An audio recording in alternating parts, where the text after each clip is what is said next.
Shalom, selamat pagi dan tetap semangat. Untuk hari ini kita akan memulai pelajaran kita pada hari ini. Alangkah baiknya kita akan memulai dengan berdoa. Mari kita siapkan hati kita kepada Tuhan. Terima kasih Tuhan, untuk hari ini kami bersyukur dan berterima kasih. Biarlah Tuhan senantiasa menyertai kami, materi kami pada hari ini, dari awal, pertengahan hingga akhir. Kami serahkan semua ke dalam tangan-Mu. Di dalam nama Tuhan Yesus kami berdoa dan mengucap syukur. Haleluya Tuhan. Amin. Hari ini kita akan masuk di pembelajaran yang ke-6, melanjutkan materi kita di bab yang ke-6, yaitu menghayati pemeliharaan Allah melalui keseimbangan alam. Sekali lagi, hari ini kita akan melanjutkan di bab yang ke-6, yaitu menghayati pemeliharaan Allah melalui keseimbangan alam. Minggu yang lalu, di bab yang ke-5, kita sudah belajar menghayati pemeliharaan Allah melalui kehidupan. Nah, saat ini melalui keseimbangan alam. Jadi ada berkesinambungan ya dari bab ke-5 dan bab yang ke-6. Nah, bab 5 dan bab 6 ini termasuk di bagian yang kedua, yaitu pemeliharaan Allah terhadap alam dan manusia. Jadi kita tahu bahwa Tuhan juga memelihara terhadap alam dan kita sebagai manusia juga. Nah, saat ini kita akan lebih lagi memahami begitu dahsyatnya pemeliharaan Allah melalui alam dan manusia di bagian yang kedua di bab yang ke-6 ini. Bacaan Alkitab kita ada di Matius pasal ke-10 ayat 29 sampai 30. Sekali lagi, Matius pasal 10 ayat 29 sampai 30. Dan kitab Kejadian pasal 1 sampai pasal 2. Tetapi kita akan membaca, untuk menyingkat waktu, kita akan membaca di Matius pasal 10 ayat 29 sampai 31. Mister bacakan. Bukankah burung pipit dijual 2 ekor duit? Namun seekor pun daripadanya tidak akan jatuh ke bumi di luar kehendak Bapamu. Dan kamu, rambut kepalamu pun terhitung semuanya, sebab itu janganlah kamu takut, karena kamu lebih berharga daripada banyaknya burung pipit. Sekali lagi, Matius pasal 10 ayat 29 sampai 31. Mister bacakan. Bukankah burung pipit dijual 2 ekor seduit? Namun seekor pun daripadanya tidak akan jatuh ke bumi di luar kehendak Bapamu. Dan kamu, rambut yang ada di kepalamu itu pun terhitung semuanya. Sebab itu janganlah kamu takut, karena kamu lebih berharga daripada banyaknya burung pipit. Sebenarnya kalau kita melihat dari ayat sini saja, kita dapat melihat ya, begitu dahsyatnya pemeliharaan Allah melalui alam maupun melalui manusia. Kalau di bagian kedua ini, kalau di ayat yang pertama tadi jelas katakan bahwa masalah burung pipit, mungkin burung pipit itu dijual anggaplah 5.000 ya, 1 ekor ya. Nah, burung pipit pun itu tidak akan jatuh ke bumi atau mati atau tertangkap dan sebagainya, itu di luar kehendak Tuhan. Jadi tidak ada segala sesuatu yang mungkin kelihatannya murah atau berharga seperti itu, tetapi kalau tidak seizin daripada Tuhan, ya tidak bisa. Dan yang kedua, kita tahu bahwa kalau kalian di ayat selanjutnya, rambut di kepalamu pun terhitung semuanya. Coba bayangkan, kita manusia menghitung rambut kita yang ada di kepala kita begitu banyaknya. Bahkan mungkin kalau kita sudah menghitung satu mungkin capek ya. Tetapi Tuhan pun tahu jumlah rambut yang ada di kepala kita. Itu sebabnya di ayat selanjutnya dia katakan dengan tegas, janganlah kamu takut. Kita itu lebih berharga daripada banyaknya burung pipit. Tadi burung pipit aja dijual 2 ekor seduit. Mungkin kalau di era sekarang mungkin 5.000 atau 2.000 ya, mungkin murah sekali, atau 5.000 atau 10.000 lah kalau misalnya paling mahal. Tetapi hidup kita itu lebih berharga daripada burung pipit itu. Itu sebabnya sangat memperhatikan sekali bahwa di bagian yang kedua atau di bab yang ke-6 ini jelas sekali bahwa menghayati pemeliharaan Allah. Kita diajak untuk menghayati begitu luar biasanya pemeliharaan Allah melalui keseimbangan alam. Untuk lebih dalam lagi kita akan melanjutkan di poin ke A.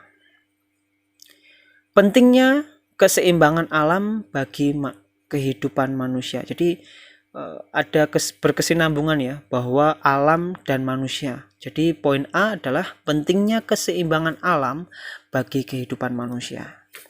Nah, kalau kita membaca dari buku paket kita, ada di halaman 40, bahwa penciptaan alam semesta itu merupakan wujud pemeliharaan Allah atas manusia. Jadi baik dari bulan bintang, baik cakrawala, baik tumbuh-tumbuhan, baik hewan dan lain sebagainya di luar ciptaan manusia, di luar ciptaan yang lain itu, begitu Tuhan luar biasa sekali bagaimana dia penciptaan alam semesta itu merupakan wujud pemeliharaan Allah atas manusia. Allah terlebih dahulu menciptakan alam semesta dan segala isinya, baru menciptakan manusia. Seandainya nih, kita bayangkan saja, kalau Tuhan menciptakan manusia dulu, apa yang terjadi? Dia mungkin kelaparan, dia mungkin kesepian pada waktu itu, dia mungkin kegelapan, tidak ada matahari, tidak ada bulan dan bintang ketika malam, tidak ada siang dan sunyi sepi, bahkan ya seperti itulah kehidupannya. Itu sebabnya penciptaan alam semesta itu merupakan wujud pemeliharaan Allah atas manusia. Jadi kita tahu bahwa Tuhan menciptakan dari yang pertama sampai yang kelima, baru yang keenam Tuhan menciptakan manusia. Jadi Tuhan mempersiapkan semuanya itu supaya manusia itu merasakan akan pemeliharaan Tuhan, akan kebaikan Tuhan. Itu sebabnya ingat ayat tadi, bahwa kita itu manusia lebih berharga daripada burung pipit atau mungkin ciptaan Tuhan yang lain. Kita itu sungguh berharga di mata Tuhan. Nah, Allah mengasihi manusia dengan dua cara. Ini yang jadi poin penting kita, bahwa Allah mengasihi kita atau manusia ini dengan dua cara. Poin yang pertama adalah Allah menciptakan manusia menurut gambar dan rupanya sebagai gambar Allah, yaitu manusia memiliki sifat, citra atau karakter seperti Allah. Gambar dan rupa ini bukan seperti mirip dengan Allah ya, wajahnya dan sebagainya. Tetapi ini menunjuk kepada sifat atau citra atau karakter kita seperti Allah. Itu sebabnya kita yang kalau kita tahu bahwa kalau kalian membacanya di Kejadian pasal 1 sampai pasal 2 dan bahkan sampai pasal 3, kita tahu bahwa manusia itu jatuh di dalam dosa. Justru merusak gambar dan rupanya. Hidupnya, tabiatnya dosa, dosa, dan dosa. Tetapi yang ini menjadi poin penting kita, bahwa Allah mengasihi manusia dengan dua cara. Yang pertama, Allah menciptakan manusia itu menurut gambar dan rupanya. Itu Tuhan berarti, atau Allah itu sangat mengasihi kita luar biasa sekali. Dia begitu menghargai kita dibandingkan dengan ciptaan yang lain. Apakah ada kalian tahu, lihat di ayatnya, bahwa bulan dan bintang itu segambar dan rupa dengan Allah, atau hewan-hewan itu segambar dan serupa dengan Allah, atau tumbuhan itu segambar dan serupa dengan Allah? Kalau kalian perhatikan di ayat Alkitab dari Kejadian sampai Wahyu, tidak ada kata atau kalimat yang menyatakan seperti itu. Hanya ada satu kalimat di mana kita manusia itu segambar dan serupa dengan Allah. Yang kedua, Allah mengasihi manusia itu caranya yang kedua adalah bahwa Allah menganugerahkan segala sesuatu, yakni alam semesta, kepada manusia untuk ditaklukkan dan dikuasai sekaligus dilestarikan. Jadi bukan hanya Tuhan menciptakan manusia begitu saja ya, tetapi Tuhan menciptakan manusia itu sungguh luar biasa. Dia menganugerahkan segalanya, baik semua makanan Tuhan ciptakan, tumbuh-tumbuhan, hewan dan lain sebagainya, supaya manusia ini bisa melestarikan, supaya manusia ini juga bisa menaklukkan, supaya manusia ini juga sekaligus juga melestarikan kondisi alam dengan baik dan sebagainya. Nah, Allah tidak melantarkan atau menelantarkan kita manusia ini ketika dia menciptakan begitu saja apa yang telah diciptakannya, tetapi dia atau Allah sendiri memelihara ciptaannya. Ini menjadi poin penting kita di poin A, bahwa Allah mempercayakan kepada manusia untuk memelihara seluruh alam semesta ini. dan manusia benar-benar menjadi sekerja dengan Allah dalam melestarikan alam ini. Jadi manusia itu sebagai rekan sekerja, teman kerja, teman dekat lah. Nah, di sini menjadi poin penting kita kalau kalian membaca di Kejadian pasal 2 ayat ke-15 ini. Bagaimana kita dianggap sebagai rekan sekerja, jadi teman, sahabat dan sebagainya sama Allah untuk melestarikan alam ini. Yuk kita mau belajar lebih lagi.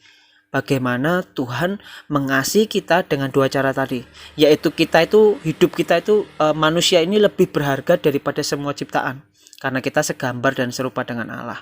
Yang kedua, di mana kita diyakini bahwa kita dianugerahkan dengan segala sesuatu, di mana kita bisa menaklukkan dan menguasai sekaligus melestarikan. Jadi bukan hanya kita ini berkuasa, tetapi kita juga diberi tanggung jawab untuk melestarikan, untuk merawat dan lain sebagainya. Nah, manusia dan alam saling bergantungan. Ini yang perlu kita perhatikan, bahwa Tuhan menciptakan manusia bukan hanya menaklukkan hewan, tumbuhan, segala ciptaan yang lain, tetapi Tuhan juga ingin rindu kita bertanggung jawab untuk melestarikannya. Itu sebabnya manusia dan alam itu saling bergantungan dan saling memberi manfaat. Banyak kebutuhan hidup manusia yang bersumber dari alam, misalnya air. Kalau kita misalnya menggunakan air sembarangan, coba kita lihat di daerah timur bahwa mereka menggunakan air itu benar-benar berhati-hati. Ada pepatah, bahkan ada slogan air so dekat. Nah, di sini daerah timur, kalian yang mungkin orang-orang yang dari timur atau mungkin kalian punya pengalaman di daerah timur, mereka gersang di sana. Mereka kurang air, bahkan mereka di daerah tinggi, ada yang daerah tinggi pegunungan, mereka susah untuk mencari air dan sebagainya. Nah, di sini kita bisa melihat bagaimana air sangat bergantung kepada manusia dan manusia juga bergantung kepada air. Ini saling berkaitan ya, atau saling bergantung dan saling memberi manfaat. Tanah, jelas kita tahu, tumbuhan untuk kelangsungan hidup manusia. Kalau misalnya tumbuhan tidak pernah dirawat, disiram dan lain sebagainya, ya tumbuhan itu mati. Bagaimana kita mendapatkan vitamin, bagaimana kita mendapatkan protein dan lain sebagainya, vitamin atau kekuatan melalui sayur-sayur dan lain sebagainya. Jadi ada hubungan atau ketergantungan satu dengan yang lain. Nah, contohnya banyak sekali, tadi Mister sudah singgung. Rumput dan pohon bisa tumbuh dengan sendirinya, itu karena Tuhan yang memelihara. Tetapi juga perlu kita rawat dengan baik. Kalau kita biarkan rumput seolah-olah mungkin indah ya, kayak misalnya rumput sepak bola, kelihatan indah, tapi kalau nggak pernah dilestarikan, bagaimana orang pasti bermain bola akan terganggu ketika dia mau menggiring bola. Itu kan hal yang sederhana ya, kalau kelihatannya bagus, tapi kalau kita nggak melestarikan, kalau kita nggak menjaga rumput yang di lapangan bola yang begitu bagus, di luar negeri yang begitu bagus dan lain sebagainya itu, ya pasti akan terhalang ketika dia bermain bola. Sama halnya, satu dengan yang lain kita bergantungan, saling bergantungan dengan alam dan saling memberi manfaat. Atau benih yang ditabur oleh petani tumbuh secara alami, ya ada sangkut pautnya dengan tanah tadi. Bagaimana kita rindu bahwa tanah itu bertumbuh dengan tanaman atau pohon atau buah, tapi kalau kita nggak menabur ya sama saja. Matahari setiap hari bersinar, nah ini kan ada hubungannya. Ini merupakan bukti pemeliharaan Allah terhadap semua makhluk di bumi ini. Nah, beberapa contoh yang tadi Mister sebutkan, bahkan kita alami sendiri dengan realita yang ada sekarang ini. Inilah bukti bahwa pemeliharaan Allah terhadap semua makhluk di bumi. Kita lanjutkan di poin ke B. Di poin ke B kita akan belajar lebih lagi tentang pentingnya keseimbangan ekosistem bagi kehidupan manusia. Di poin B ini kita belajar pentingnya keseimbangan ekosistem bagi kehidupan manusia. Ekosistem ini dapat dipahami sebagai yang pertama adalah keanekaragaman suatu komunitas dan lingkungan yang berfungsi sebagai suatu ekologi dengan alam. Yang kedua, ekosistem ini dipahami sebagai komunitas organik yang tersendiri atas tumbuhan dan hewan bersama habitatnya. Ekosistem yang ketiga dipahami sebagai keadaan khusus tempat komunitas suatu organisme hidup dan komponen organisme tidak hidup dari suatu lingkungan yang saling berinteraksi. Ini ekosistem ya. Kalau kita belajar lebih lagi, keseimbangan ekosistem akan dapat memenuhi kebutuhan manusia, tetapi kerusakan pada salah satu rangkaiannya akan menimbulkan kerugian, bahkan bencana bagi makhluk hidup termasuk manusia. Kalau kalian belajar di IPA, atau mungkin kalian melihat gambar yang di PowerPoint yang Mister berikan.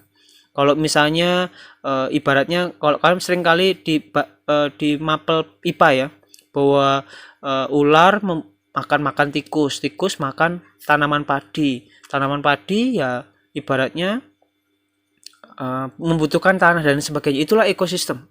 Jadi lingkaran ekosistem. Jika misalnya tikus nggak ada, sudah habis, ular mau makan apa? Ibaratnya tidak ada tikus. Misalnya ekosistem yang ada di sawah ya, biasanya kan kalau di mapel IPA pasti disinggung masalah ekosistem. Kalau ketika tikus nggak ada, ular tidak mendapatkan makanan, ya akhirnya ular mati. Padi pun seperti itu. Jika ibaratnya dia nggak tumbuh dan sebagainya, tidak ada kotoran yang ada di situ atau pengurai dan lain sebagainya, juga sama mati. Tidak ada air juga sama mati. Itu halnya. Jika tadi Mister singgung bahwa gimana ketika ekosistem itu salah satunya rusak atau salah satunya tidak bertumbuh ya, di situ akan menimbulkan kerugian ekosistem satu dengan yang lain. Nah, di sini kita bisa melihat bahkan ada bencana bagi makhluk hidup termasuk manusia juga. Ini menjadi poin penting kita, bahwa manusia juga bertanggung jawab mengusahakan alam, memelihara dan mengembangkannya. Jika tidak ada hutan, tropis pun terjadi. Bahkan ketika hujan bisa banjir dan lain sebagainya. Kalau kita saat ini gunakan waktu kalian suka menyiram tanaman, pelihara tanaman, menjaga tanaman yang sekitar, penghijauan dan lain sebagainya. Kalau kalian merasakan yang mungkin di rumah ada tanaman dan sebagainya, coba kalau kalian keluar, seger bawaannya, sejuk dan lain sebagainya. Coba tidak ada tanaman dan sebagainya, pasti panas dan sebagainya. Inilah gunanya, bahwa kita manusia bukan hanya rohani saja yang kita bahas, tetapi kehidupan kita sehari-hari, di mana kita juga menjaga ekosistem bagi kehidupan manusia, atau pentingnya keseimbangan ekosistem bagi kehidupan manusia. Karena apa? Karena itu perintah Tuhan juga, bahwa Tuhan bukan memerintahkan taklukkan tumbuh-tumbuhan, taklukkan hewan, tetapi di situ Tuhan juga mengajarkan untuk kita bertanggung jawab menjaganya, merawatnya. Kalau kita cuek dengan lingkungan sekitar, buang sampah sembarangan, kita tidak merawat tumbuh-tumbuhan dan lain sebagainya, itu sama aja kita tidak menjadi pelaku firman Tuhan. Itu sebabnya perintah firman Tuhan, manusia bertanggung jawab mengusahakan alam, memelihara dan mengembangkannya. Tujuan utama Allah adalah supaya dunia ini semakin baik, sebagaimana yang telah difirmankannya pada setiap ciptaannya. Kalau kalian membacanya di Kejadian pasal 1 ayat 10, seterusnya dan sebagainya. Di pasal 1 lebih banyak lagi. Nah, ada beberapa contoh dampak negatif yang timbul akibat tidak pedulinya terhadap alam. Tadi Mister sudah singgung. Yang pertama, bencana tanah longsor dan banjir. Jangan salahkan kok hujan terus tiba-tiba banjir. Jangan salahkan. Kenapa? Karena kita tidak menjaga alam ini. Kenapa kok panas terus kenapa? Ya, jangan salahkan. Kita lebih suka dengan AC, padahal AC juga merusak alam. Atau kita lebih suka dengan rumah yang berkaca, kelihatannya bagus, keren. Tetapi kita lupa bahwa kita perlunya, pentingnya keseimbangan ekosistem bagi kehidupan manusia. Bencana tanah longsor itu dampaknya. Dan banjir. Yang kedua, udara kotor. Kita nggak pernah menanam pohon. Kalau misalnya menanam pohon kan minimal pagi itu mengeluarkan oksigen. Kalau malam dia kan nyedot karbon dioksida. Kalian mungkin lebih pintar ya mapel IPA-nya ya. Tetapi ini tentang hubungannya dengan rohani ya. Bagaimana kita bisa menjaga hidup kita lebih baik lagi. Udara kotor itu dampak negatifnya karena debu atau asap sisa pembakaran mengakibatkan kadar oksigen berkurang. Yang ketiga, rusaknya lapisan ozon. Tadi yang Mister singgung, ada rumah-rumah kaca yang sudah mulai berdiri, bahkan kelihatannya bagus, bahkan menara-menara dan sebagainya kelihatannya bagus, indah, tetapi justru merusak lapisan ozon. Atau kadar gas rumah kaca di atmosfer karena kenaikan gas CFC atau gas buatan manusia. Kalian mungkin lebih lagi belajar nanti tentang IPA. Ini kan dampak-dampak negatifnya. Yang keempat, timbulnya pemanasan global yang dampaknya sangat besar. masih banyak lagi dampak-dampak negatifnya. Nah, yang pertama, cara-cara untuk melestarikan alam. Bukan hanya dampaknya, tetapi di sini kita belajar bagaimana pentingnya keseimbangan ekosistem bagi kehidupan manusia. Kita sebagai manusia ciptaan Tuhan yang paling sempurna tadi, segambar dan serupa dengan Allah. Dan yang kedua, Tuhan menganugerahkan kita bukan hanya kita menaklukkan, tetapi di mana kita juga untuk bertanggung jawab untuk melestarikan. Nah, ini ada caranya. Yang pertama adalah menanam pohon. Mungkin kelihatannya kecil, kita menanam pohon ya mungkin tidak begitu ini ya, tapi ini cukup membantu. Apapun itu kalian, usahakan itu kalian mencintai alam ini dengan baik, dan Tuhan pun akan mengasihi kita luar biasa. Itu sebabnya banyak orang kalau orang suka menanam itu bawaannya sehat, bawaannya segar, bahkan udara yang ada, oksigen yang ada dia dapat dengan baik di rumahnya ya. Yang kedua, membuang dan mengelola sampah. Hal ini sederhana tetapi juga sangat susah dilakukan. Belajarlah untuk membuang dan mengelola sampah dengan baik. Ini menjadi poin penting kita. Di rumah kita belajar untuk kebersihan, ya dengan harum dan lain sebagainya, kan senang lihatnya.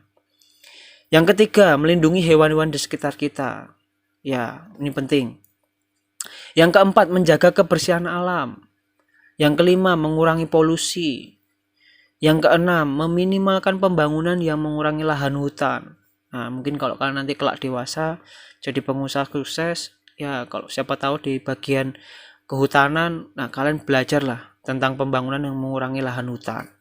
Yang ketujuh, meningkatkan kepedulian kita terhadap alam. Ya, salah satunya jangan buang sampah sembarangan, jangan lakukan hal-hal yang nggak benar terhadap alam, suka menebang pohon, bahkan tidak peduli dan lain sebagainya, cuek, tidak mau kerja bakti kalau misalnya ada di banjar dan sebagainya. Ikutlah kerjasama seperti itu. Hal-hal yang baik yang perlu kita sebagai manusia yang bertanggung jawab.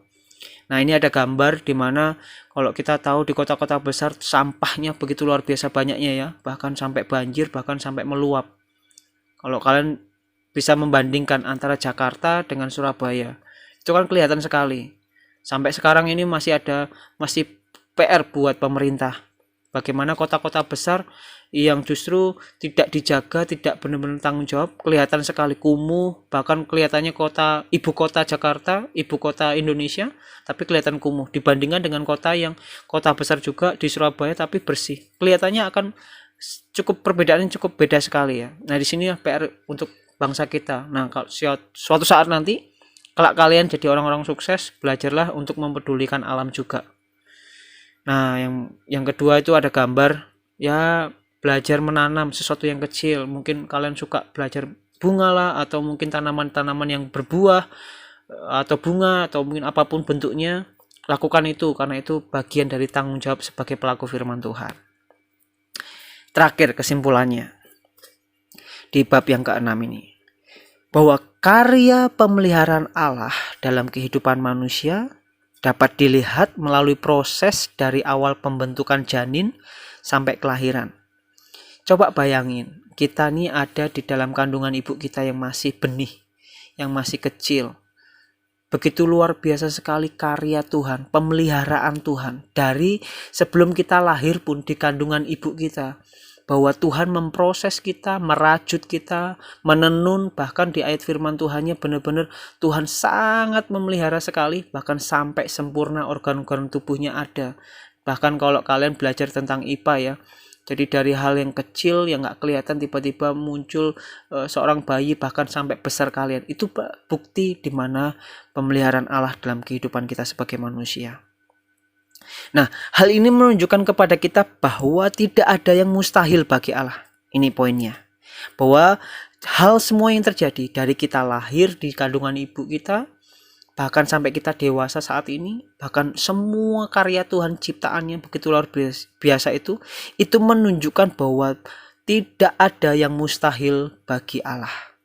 Semua yang terjadi dalam kehidupan manusia berada di dalam kekuasaan dan kedaulatan Allah. Apalagi di masa pandemi seperti ini. Seolah-olah tidak ada jawaban daripada Tuhan.